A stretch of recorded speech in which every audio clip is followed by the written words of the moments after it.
نام خدا. دوستان عزیز، میخوام راجع به روندها توی این قسمت باهاتون صحبت بکنم. اول طبق روال همه ویدیوهای قبلی میام باهاتون راجع به این صحبت میکنم که نقاشیش به چه شکله و بعد میریم یه روی چارت. ببینید، وقتی ما میگیم روند، منظورمون از جهت حرکت بازاره. چی باعث این روندها میشود؟ چی باعث این روندها میشه؟ اخبار که پشتش چیه؟ سفارشات. خب ببین، یعنی خب این بازار یه بازار بین المللی. مثلا رئیس بانک مرکزی آمریکا میاد مثلا یه صحبتی رو میکنه، خب، یا لاگارد میاد یه صحبتی رو میکنه، خب، یا هر کسی میاد یه صحبتی میکنه، جنگ میشه. خب بانک های اینترنشنال، بانک های بزرگ و میشه گفت صاحب ملک های این بازار یه سری اوردرها میکارن، خب باعث حرکت های بزرگ این بازار میشن. یه سری خرده تریدر داریم که در این روندها و در خلاف این روندها وارد معاملات خرید یا فروش میشن. خب یه سری نوسانات این چنینی در مارکت رو شما میبینید. اساساً توی دوره‌های آموزشی پولی که خیلی ها مثلا دارن و ادعاشون میشه که های دوره 10 میلیون پولشه، این دوره 5 میلیون، دوره 2 میلیون، اینا میگن به این میگن روند صعودی. چرا بهش میگن روند صعودی؟ چون سقف‌ها و کف‌های بالاتری رو هی داره تشکیل میده. خب یعنی سقف‌ها و دره‌های بالاتر. نگاه کن، این هی داره میره بالاتر، خب اینم هی داره میره بالاتر. به این حالت بهش میگن روندش صعودی. حالا آخرش بهتون میگم که اصلا اینجوری یاد گرفتن مفت نمیارزه و داستان اصلا چیز دیگه. این هم بهش میگن روند چی؟ نزولی خوشگل. ببین، سقف‌های پایین‌تر، کف‌های پایین‌تر، خب هی داره چی میشه؟ میاد پایین‌تر، هی داره میاد پایین‌تر، هی میاد پایین‌تر. خب به این میگن روند صعودی. مرسی. به این میگن روند صعودی. به این میگن روند نزولی. گاوی، بولیش، خرسی، بیریش، اصطلاحاتی که داره. و ما یه روند دیگر هم داریم به اسم روند چی؟ ساید وی رنج، سایکل تریدینگ رنج. این شکلیه. خب و سقف ها و کف های برابر داریم. اینجا روش میگن سقف، کف. الزاما نباید دقیقا برابر باشه. خیلی وقتا اینجوری شادو میزنه، شادو داره، یه کندل میاد پایین و یه چنین حالتی رو داره. خب و این خب توی قسمت مارکت سایکل ها بخوایم بررسیش کنیم بهش میگن چرخه تریدینگ رنج، که معامله‌گرها توی این مناطق دنبال پوزیشن های سل میگردن، توی کف ها دنبال پوزیشن های بای میگردن. بعد 3 مدل باش برخورد بشه. اینا رو حالا مفصل تر بعدن توی ویدیوهای ستارگان ترید توضیح دادم که اگر از پایین وارد تریدینگ رنج بشیم 2 شرط ما برقراره و معادل گام قبلی بعد از شکست و پولبک ریزش یا صعود خواهیم داشت. اینا رو اصلا کاری نه. ما هدفمون اینه که با ساده ترین حالت شما رو به علم و آگاهی در حد یک ترید سودده برسانیم.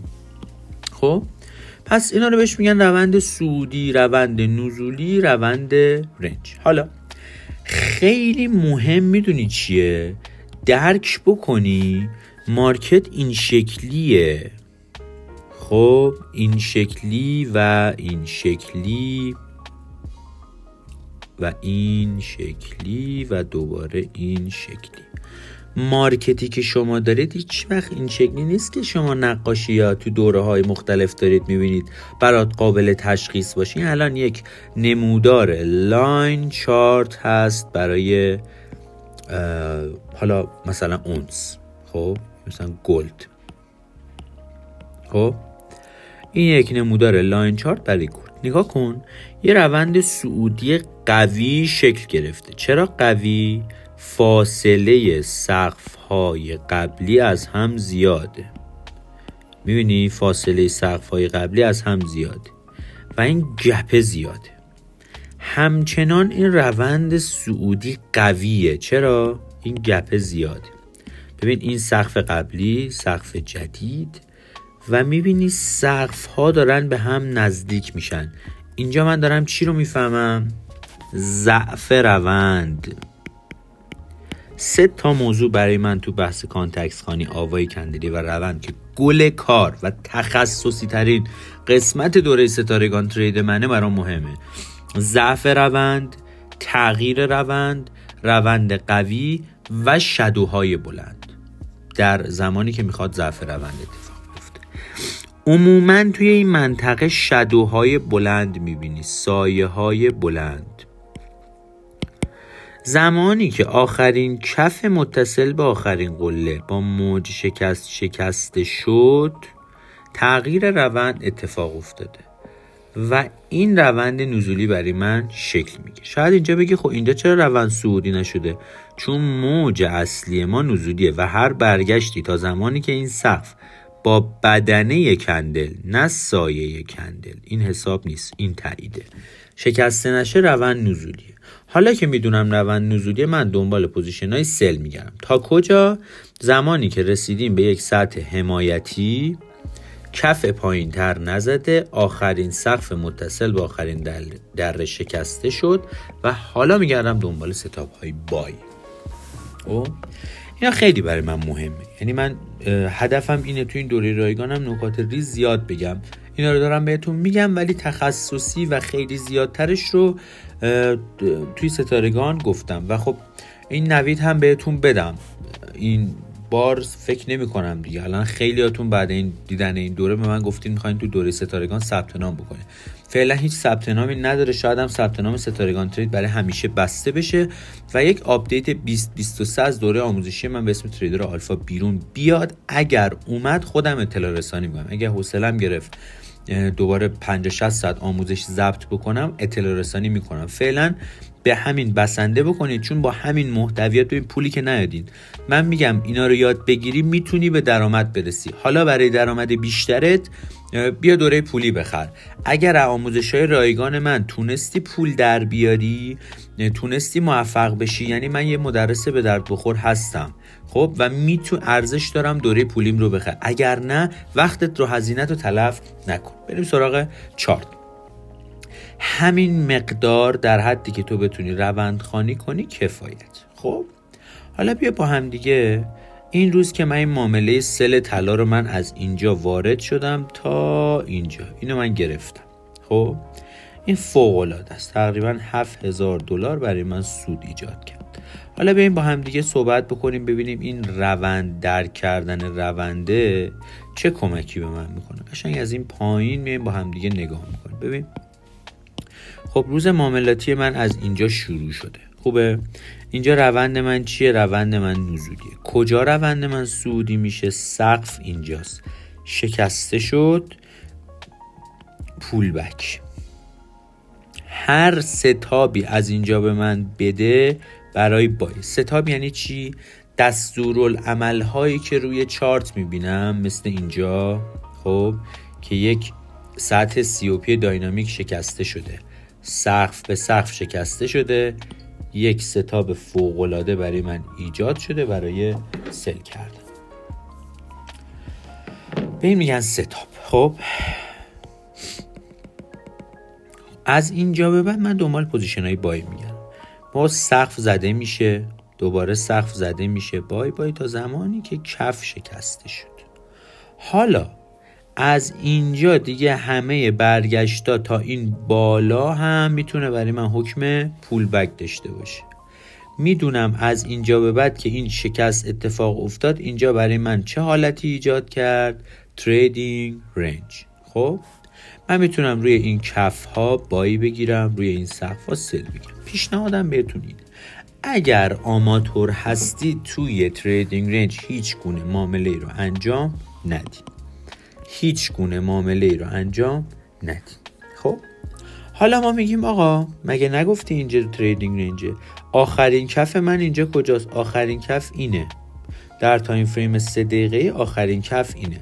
ولی وقتی میرید تایم فریم 1 دقیقه اینجا الگوی QM رو زده که من اینجا خیلی راجع به QM توضیح نمیدم چون هدفم اینه به ساده ترین حالت ممکن شما یاد بگیرید. آخرین کف اینه، هر برگشتی حکم پول بک رو داره و اینجا روند نزولی ما شکل گرفته. شما باید عاشق این مدل پول بک ها باشید. ما 2 مدل پول بک داریم.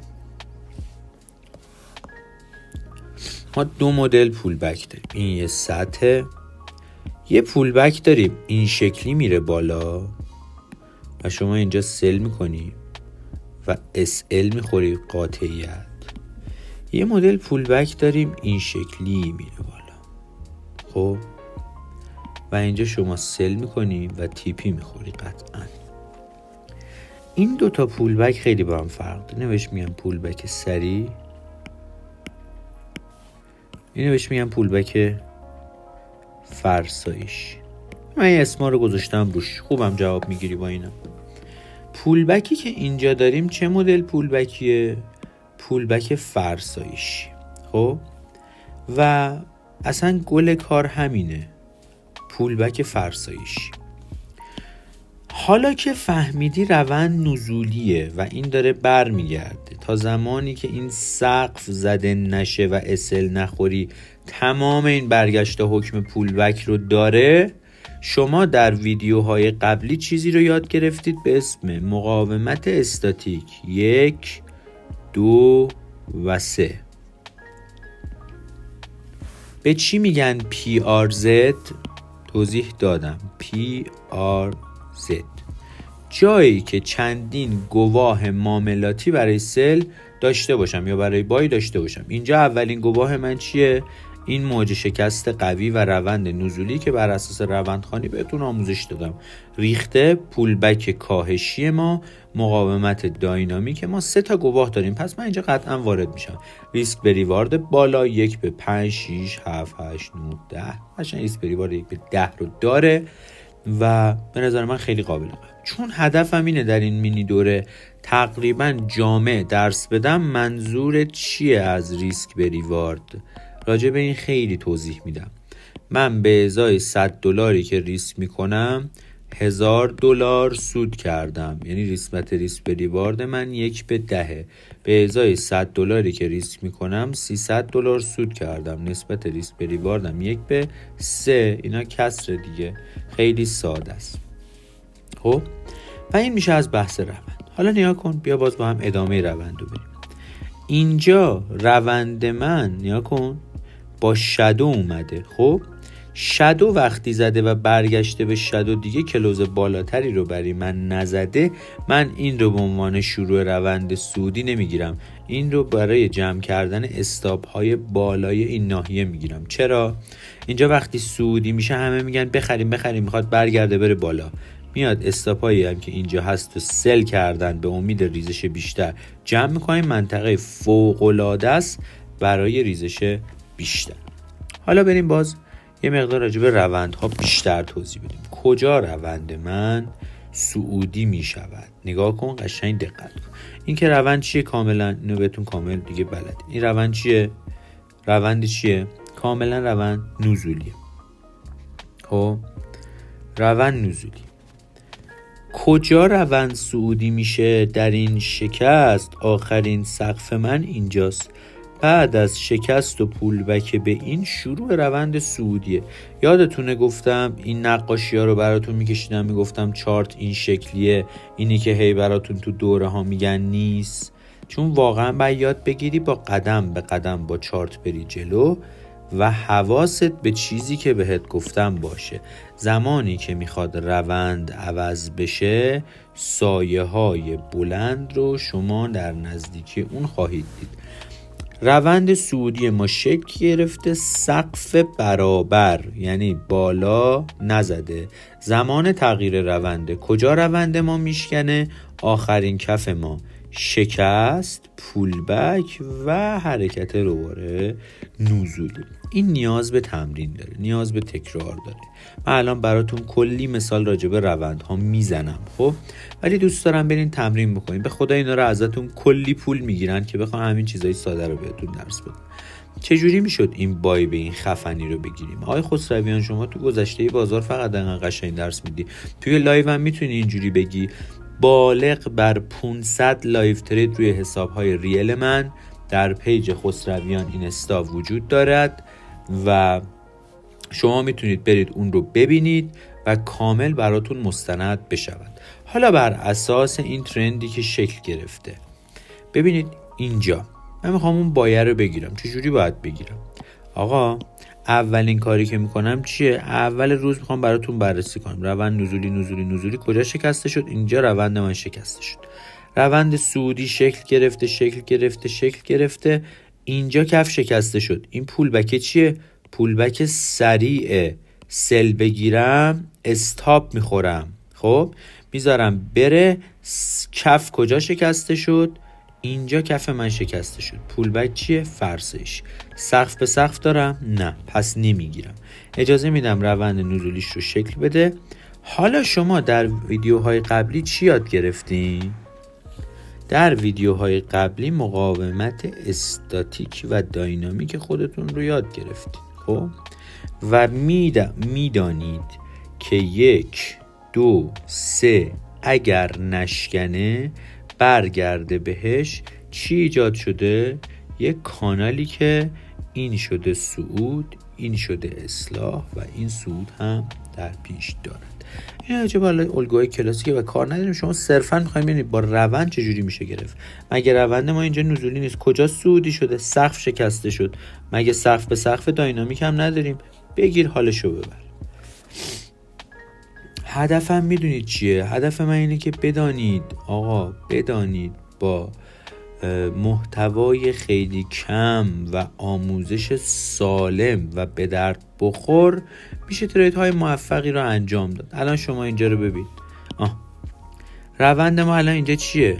وقتی کف شکسته شد کلا روند نزولیه. نیا کن، روند نزولی. کلا روند ما نزولی. تا کجا نزولی؟ تا زمانی که این سقف شکسته شد، پول بک زد و حرکت رو به بالاش رو شکل داد. یعنی فقط یاد بگیری کف و سقف ها رو درست تشخیص بدی تمامه. نکتهش هم چیه؟ 7-8 برات ملاک باشه. 7-8 ها برات ملاک باشن. اینجا رو به عنوان کف بگیر، اینجا رو به عنوان سقف. خیلی نمیخواد برای خودت پیچیدش بکنی، عجیب غریبش بکنی، اینو چی کنم اونو چی کار کنم. خب و مثلا اینجا رو نیا کن.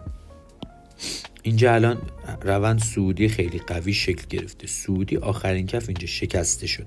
گفتم تا زمانی که این بالا رو با کلوز نه با شادو، اول ویدیو بهتون گفتم کلوز کندل یعنی بدنه، اونه که برای من مهمه، به اینجا میشه وارد پوزیشن سل شد. آقا اومده اینجا کف پایین تر زده، پول بکش چیه؟ تنده، کاری باش ندارم. سقف رو زده، پس بعد منتظر حرکت صعودی باشم، ولی دارم سایه های بلند میبینم، یعنی میخواد تغییر روند بده. هیچ کاری انجام نمیدم تا زمانی که این کفه میشکنه، بهش بر میگرده و ادامه میدم.